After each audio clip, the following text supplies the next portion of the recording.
Welcome back to the channel, Chimera crew. We've got some more AITA stories for you today. Our first story today, AITA for missing my pregnant sister's wedding. Hi, I'm a 30-year-old man, and I recently missed my pregnant sister's wedding. I'd like to explain what happened and see if I'm in the wrong here. Let me start at the beginning. Last week, my wife got really sick with a high fever, 40 degrees Celsius or 104 Fahrenheit. The doctor suspected pneumonia and put her on antibiotics. The wedding was set for Friday, and for nearly 6 days, my wife was the sickest I've ever seen her. Thankfully, her fever finally started to drop on Thursday. But by then, the illness had spread. My wife had infected her mother, and I unknowingly infected a coworker by Thursday. I decided I couldn't attend the wedding, not even by myself. My sister is pregnant, and the last thing I wanted was to risk exposing her to what might have been pneumonia. Pregnant women have limited treatment options, and I knew she had struggled to conceive before. I just couldn't live with myself if she or her baby got sick. I informed my sister on Wednesday, explaining the situation and letting her know we wouldn't be able to come. Since she lives abroad, attending wasn't just a local trip. Her only response was a curt, "Wish you health." The day after the wedding, she sent me a long message. In it, she said I could have made it work if I truly cared. She suggested I could have stood at the back of the ceremony and skipped the dinner. She also felt my explanation was dismissive and insincere. Then, things took a sharper turn. She told me that changing her last name during the wedding, she felt cleansed and no longer trusted me or my wife. She said it was naive of her to trust us in the first place. I feel terrible for missing her big day. I was even supposed to take some photos for her, but I'm struggling to understand why she's ignoring the health risks we were trying to avoid. She's pregnant after years of trying, and it felt reckless to expose her to potential infection. For some context, my family has always had rocky relationships. My sister doesn't speak to our dad, and he wasn't even told about her wedding. While she and I have been in touch, it's mostly been through WhatsApp because she moved abroad years ago.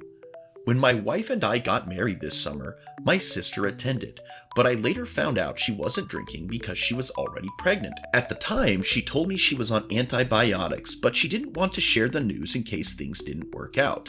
I later learned she had suffered a stillbirth in the past, which she never confided in me about. Even when we visited her early this year, she kept the pregnancy a secret. She only told me about it 2 months ago because she needed help with wedding documents. She even described the wedding as a formality and mentioned planning a bigger celebration after the baby is born. I thought I acted in good faith. I prioritized her health and safety, but now she says I betrayed her trust. Even if I didn't infect her, what if I ended up seriously ill myself while abroad? So, am I the a-hole here? Honestly, no a-holes here. You did the right thing, OP. You prioritized the safety of your sister, her baby, yourself, and every single person you could have potentially infected while traveling abroad. If you took a plane or a train, you would be in a cramped space with a bunch of other people you could potentially infect. Even if you were able to somehow drive all the way there, I don't know exactly which country you're in, but even if driving was an option, like let's say you lived in, anywhere that's not America, and you could just drive to the location, you would be risking infecting people every time you stopped at a gas station or anywhere you would have potentially had to stop and get out. So no, OP, you're not an a-hole for prioritizing the safety of literally everybody over a wedding attendance, but your sister is not an a-hole either.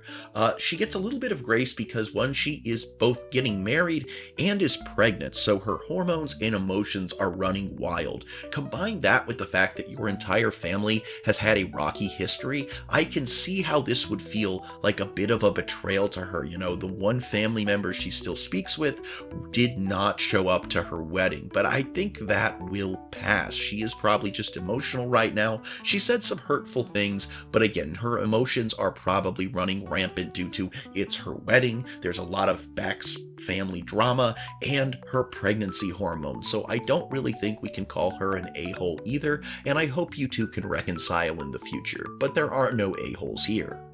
Our next story is AITA for telling a student I'm not sure if she can have a quinceañera. I've worked with children for over 10 years, from newborns to high school students. Recently, something happened in my classroom that has me questioning if I handled the situation the right way.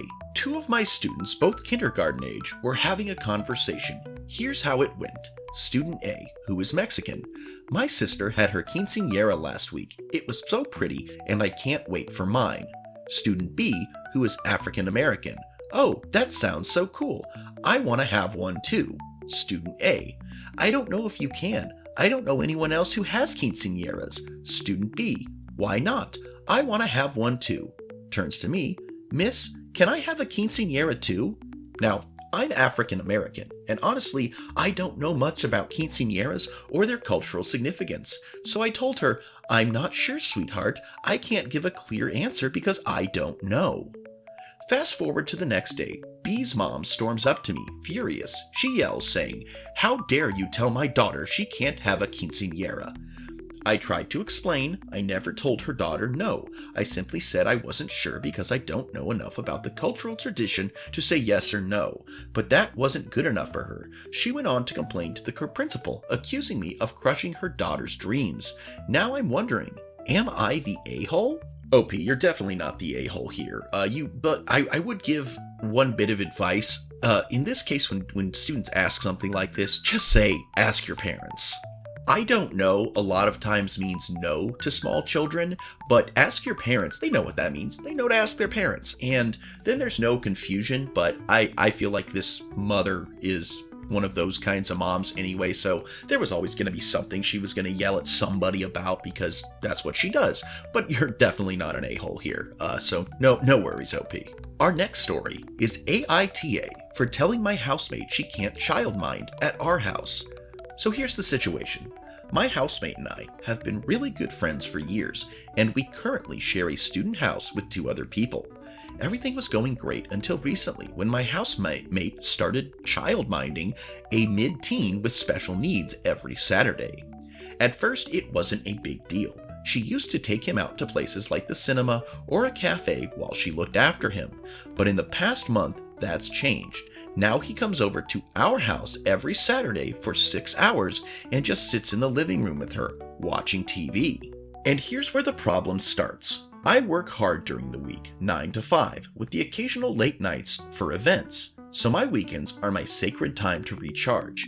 Usually, I like to lounge on the couch, maybe play some music, or just relax in the house. But now that's impossible when he's here.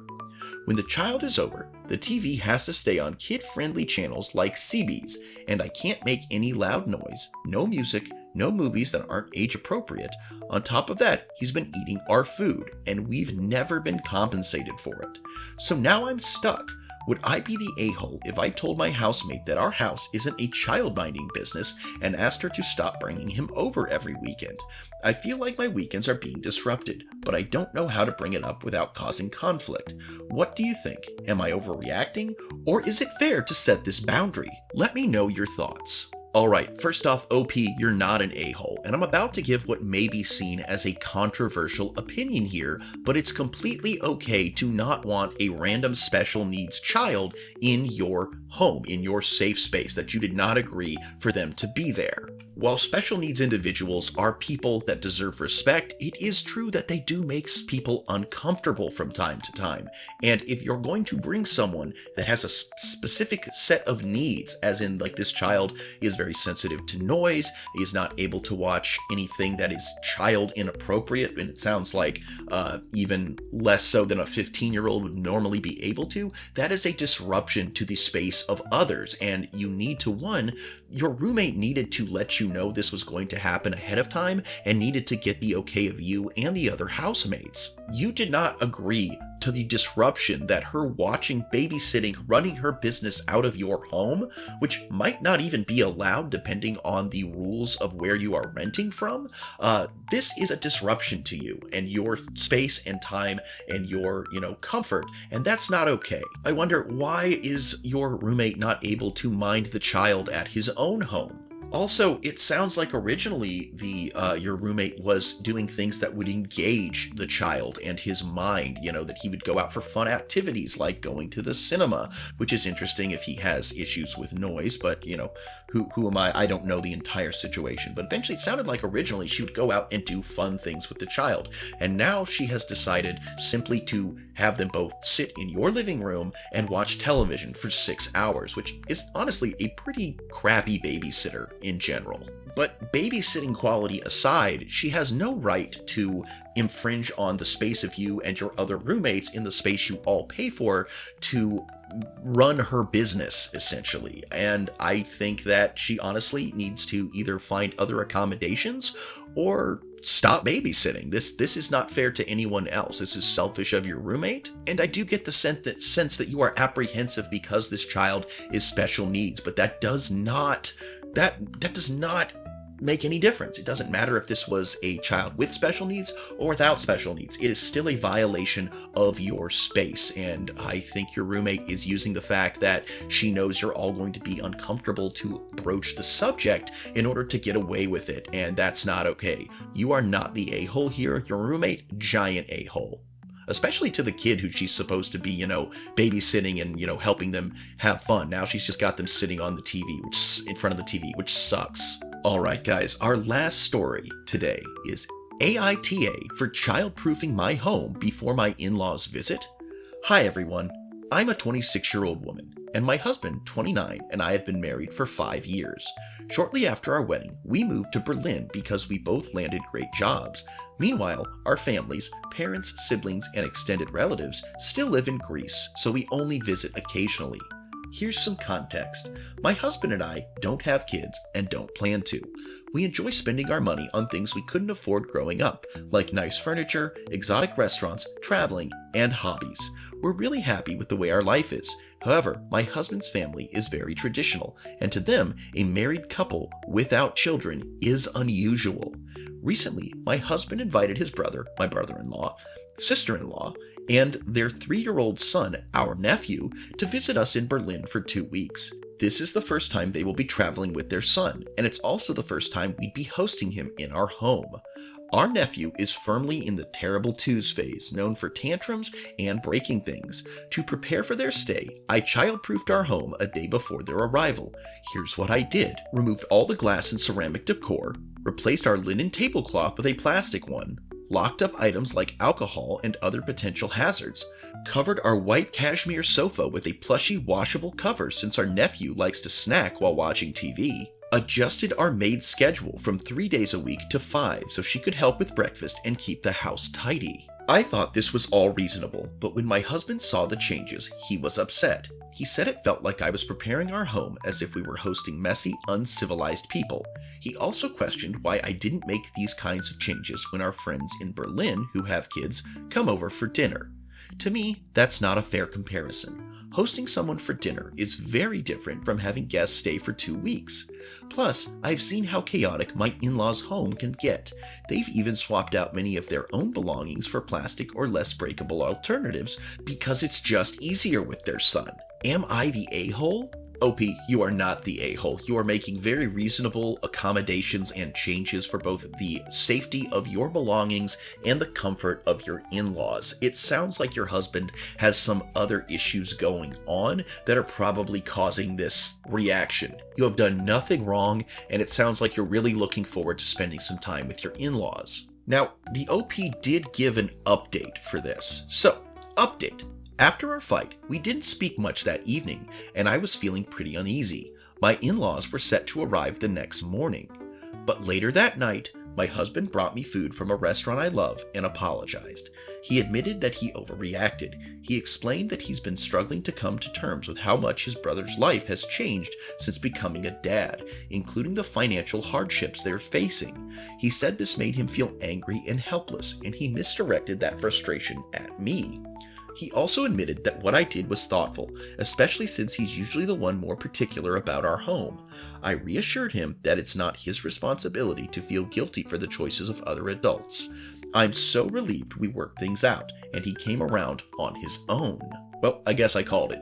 He actually did feel, he was feeling stressors for other reasons and was just kind of triggered by what was going on, but he did come to his senses and he did admit that he was in the wrong, which is really good because he was. The OP did nothing wrong and in fact did everything right, and I'm glad her husband can realize that. As someone married to a woman who has a similar age gap between the two of us as the OP and her husband, sometimes even though I'm older, my wife is a lot more sensible and has a much better head on her shoulders than I do. And it is important to acknowledge that, marriage is a partnership and, when you're wrong, say you're wrong. So good work, OP, and good work to your husband. I hope you enjoyed the visit of your in-laws. And that's the video, guys. I do so hope you enjoyed these stories. If you'd like to see more of them, please be sure to like, please be sure to comment, and please be sure to subscribe if you haven't already. If these videos start doing well, we'll start doing more of them. That's how it works. Thank you for joining us on Wildcard Wednesday. If you'd like to help the channel monetarily, please do consider becoming a patron or a channel member, or just going over to eBay and Mercari and maybe buying one of my minis. Thank you. Until next time, I'm Mr. Sean. This is Chimera Miniatures, and I sincerely hope that you alpha great day and even beta tomorrow. Bye-bye. Welcome to the show. We hope you'll stick around. Mr. Sean is here to entertain the crowd. We've got a bit of everything, 'cause everything's allowed. Chimera Miniatures is here to stay. We hope we make you proud. Oh, we're diving deep into the dark and the strange, finding the relics that time couldn't cage, lost and found, buried underground. Bringing to light what's been hidden and bound. The Chimera stage, we set them free. Mr. Sean, he's got the key. From forgotten cartoons to shadows that creep, both VHS tapes to dusty deep. There's footage from realms that no one's seen, where Nephew legends haunt the screen. It's the stories that doubt, the punch to rare. Mr. Sean finds it all and brings it to air.